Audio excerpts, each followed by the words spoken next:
All right, so I just got out of a little movie in the movie theaters. It's been out and people have been seeing it. It's a great little film, lots of action, surprising amount of action, strong female leads. A couple really good, strong female leads, and I enjoyed watching it quite a bit. A surprisingly good character piece, and the runtime is about an hour 35 minutes, so it's not wasting your time too much, which I appreciate a lot. And after the first movie, I didn't know how they're gonna pull off the sequel, but they did. And of course, the movie I'm talking about is A Quiet Place Part Two. Now, I love the first movie, Quiet Place Part One. I thought that movie was excellent, excellent movie. I was very surprised when they announced the second one. But my expectations were in check going in. I wasn't expecting it to be better than the first one. I think people make that mistake a lot with sequels. They expect the next movie to be way better. But, I take what I can get. And in this movie, there's a lot of good shit in it. It opens with the first day of the alien invasion. You see the meteor land down, and then the aliens start wrecking people. I love seeing the main character back again. I forget the actor's name, but he's back in this opening, and it's great. It's great. There's a lot of cool little action bits, and I just love seeing the world before it goes to hell. I love that in post-apocalyptic movies. I love seeing everything before it goes to shit. And in this movie, I mean, it was nice. It was a nice little piece. I kind of wish they did more. I kind of wish it went on a little longer. I wouldn't mind if like the first half hour of the movie was just the first like 3 days of the apocalypse, right? Where everyone's dying.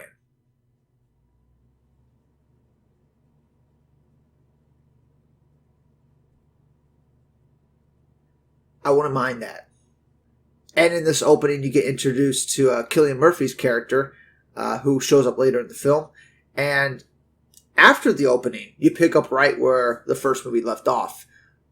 And they start walking from their farm that got just destroyed when the aliens found out where they were, the alien monsters. But of course, what we learned from the first movie is that they found out how to kill these monsters by using the hearing aid of their deaf daughter and putting it up against the speaker, and getting that, that deafening sound from it. So they use that, and that's how they kill the monsters. Now, this movie is essentially them trying to get to like a radio tower that's like offshore, because apparently the monsters can't swim at all. They get in the water and they just die. They don't know how to swim. So that's a good way to defeat them. Maybe just dump a lot of water on them and drown them.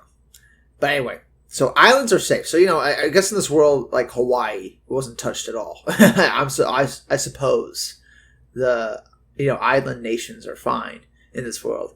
But yeah, they're trying to get to an island that has a radio tower, and they're gonna put this hearing aid and this deafening sound over the radio. That way, everybody within the radio signal can attack these monsters and fight back against them, and take them out. But yeah, I mean, the movie is at a brisk pace. It moves along quite fast, and it doesn't waste too much time.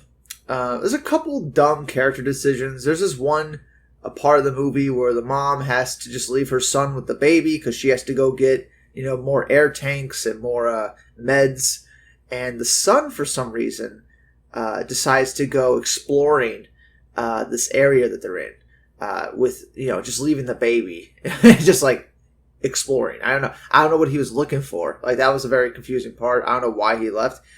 Very dumb decision by them, by that character. But other than that, I kind of understood everything else that was happening with the main deaf girl. I forget their names, honestly, but I understood what was happening with her.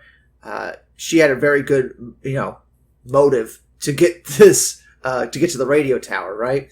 And she's able to convince Cillian Murphy's character, who runs into them and starts protecting them because he recognizes them, because he used to, be a former neighbor of theirs, right?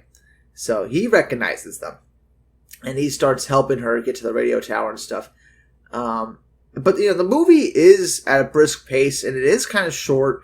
So, I wanted there to be more of like a Last of Us feel between Cillian Murphy and the girl. I feel like they could have went that direction, and it was almost there. But since the movie is such a quick pace, you don't really get enough time to, sit with these characters and get attached to their relationship. And they don't really have much of a relationship other than he's just trying to make sure she doesn't die. And that's about it. And there's this moment right where they get to the docks, to the boats, to get across the water to go to the island, where they run into other humans. And these other humans are savages. You know what I'm saying? So, they're trying to use them as bait and stuff like that. And that was a cool idea. They probably could have did another half hour in this movie just going into, like, the other savage humans, you know what I'm saying? And going into, like, that. Because the second they make noise, the monsters come and wreck everybody. So, like, how are these savages living in quiet for so long? You think they would make some kind of noise, but, that's neither here nor there. Yeah, I liked a lot about the movie. But, I think the main complaint I have with the movie is that it just moves too quick. It just moves way too quick. You don't get to live in this world with these characters for that long. And it almost makes me feel that there's going to be a third part. But then again, the movie ends, they get to the radio tower, they set the signal up, and that's essentially how they're going to beat these aliens. So, I don't know. Do you make another movie where you show the rest of the world fighting back against the aliens? And maybe the aliens evolve to get past the signal somehow? I don't know if they would even go and make another movie to this. I don't think the movie made that much at the box office. I haven't checked it. It wasn't a huge hit, I don't think. But an enjoyable ride, nonetheless. Not as good as the first movie, but then again, I wasn't expecting that. The highlight of the movie for me was definitely the opening. Day one, I like seeing the world before the apocalypse. I really like that idea. I kind of wish they went more into that. I kind of wish this whole second movie was just like the first week of the apocalypse. That would have been pretty cool. Maybe they do. Maybe they do like a prequel like that in the future.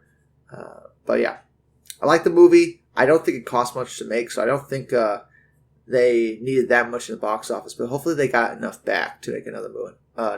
You know what I'm saying? So that's it for now. Go check out Quiet Place Part 2. I don't think there's any other movies in theaters that are worth watching right now. So go ahead and check out Quiet Place Part 2 and, just enjoy that franchise. That is a film franchise right there you can enjoy. And, definitely a lot more action is in this second movie than the first movie, for sure. Like, for sure. They leaned more into the action and, the monsters, which I like a lot. Because the first movie, you don't really see the monsters until the last act. Really. At least, in their full glory. But in the second movie, you see them a lot. Like, they are a major threat the whole time. So I like that a lot. If I could give it a score, 5 bags of popcorn, 2 sodas, and a little alien monster pin that you can, like, put on your lapel as you go watch this movie in theaters. That's it for now. I'll see you all in the next one. Bye-bye.